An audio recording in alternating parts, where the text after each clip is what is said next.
A 1967 Chevelle, 396, 325 horse. These are the 396s I used to come across back then.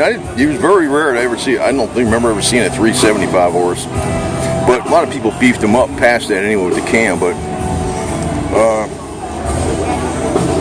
nice car, blue on blue. I love this color blue. You know, it's like matches the interior too. Reminds me of like the ocean. The ocean. I guess that's why I like blue. Reminds me of the ocean and the blue skies. I don't like red too much, man. I just don't like red, man. This is like a burgundy red. Yeah. I like this blue though. It's got the red striped tires on there like you used to do back then. It's probably Coker's tires or reproduction, super sport. Start with move with that 396.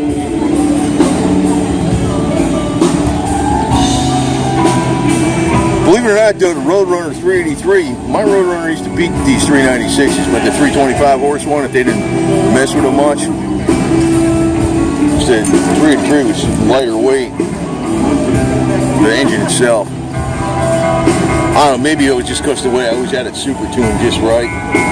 You know, these things weren't electronic ignitions, so you're off a little bit on the points, and you know, your plugs weren't got a few thousand miles on them and stuff.